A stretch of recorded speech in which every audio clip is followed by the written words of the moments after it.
Let me tell you about the hawthorn. It's old, it's prickly, it's enchantingly beautiful, and it's steeped in stories older than most of the buildings in the UK. Also known as Crataegus, if you want the Latin name. And the thing is, this isn't some distant folklore-only tree to me. It's local. These grow where I live. I walk amongst them most days, just out on the lanes or through the hedgerows that line the older paths.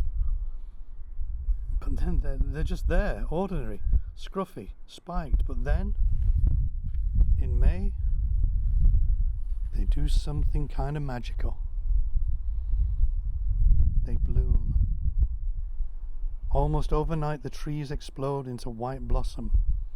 Tiny flowers, individually kind of humble, but gathered in thick clusters so dense it's like the trees are frothing, like they've been dipped in cream or chalk dust, soft, bright, almost glowing when the light hits them. And when you walk through them, especially along a path lined with hawthorn, it's like walking through a gallery, a very old, very wild gallery, each tree in its own sculpture, each hedge its own canvas. Some lean heavily, dripping with bloom like they're weighed down by it. Others are sparse, the blossoms scattered along dark branches like brush strokes in white paint. There's this feeling like the land is momentarily dressed up, nothing in a showy ornamental way, more like it's remembering something, stepping into something older than memory. And then there's the scent. This is where people are divided. Some find it sweet, heady, warm, thick with early summer, and others wrinkle their noses. It's odd, a bit musky, almost animal. It turns out hawthorn blossoms contain something called trimethylene, a compound almost found in rotting organic matter, which is off-putting, yes, but also brilliant. That sharp scent, it draws in pollinators early in the season. And you know what? I love that about hawthorn. It's not trying to charm you. It's just being exactly what it is, and it gets away with it. The blossom phase is short, a week or two really, but in that time the world feels different. Older people used to call it the May, as in the May tree. And when you read Old English poetry and they mention gathering the May, that's hawthorn blossom what they're talking about. It's a threshold tree. A blossom means winter has definitely passed. It's time to plant, to move, to open windows again. The tree is saying, the year is alive again. Where I walk in this season, the paths become corridors. Tall hedges all in bloom blur the edges of the trail. The air is still. Bees are buzzing and there's this slight hum everywhere. Like the trees are remembering something ancient, letting you remember too, just for a moment.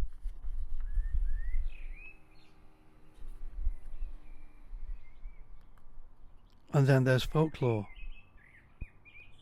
Hawthorn trees, especially solitary ones, are considered sacred in Irish and Scottish tradition. They're fairy trees. Not the Disney kind. I mean the old ones, the Cindy, the unseen, the in-between. People still hesitate to cut down a lone hawthorn in the middle of a field. There are stories, real ones, about roads being rooted because a tree was deemed a fairy tree. You don't mess with them. That's the rule.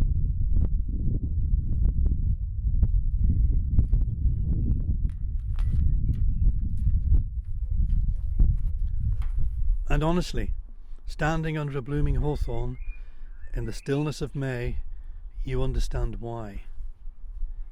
There's a sense, a quiet but unmistakable, that something is watching. Not in a threatening way, just keeping an eye.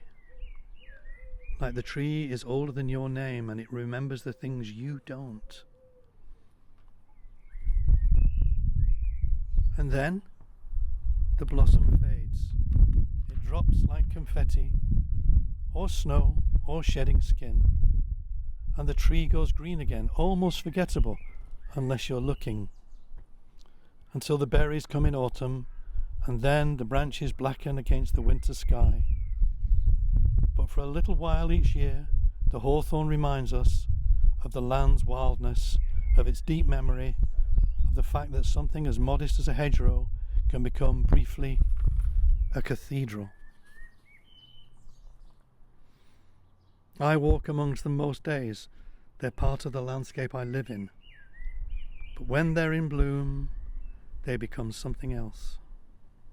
A moment, a threshold, a kind of living art installation. And the gallery is only open for a week or two. Then it's gone. And honestly, that's what makes it hit a little harder.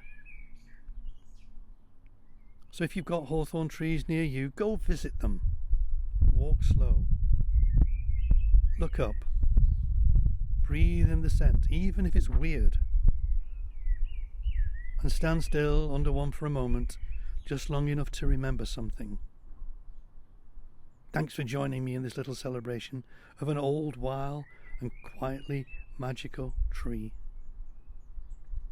Until the next time, go gently. And if you pass a hawthorn in bloom, take the long way home.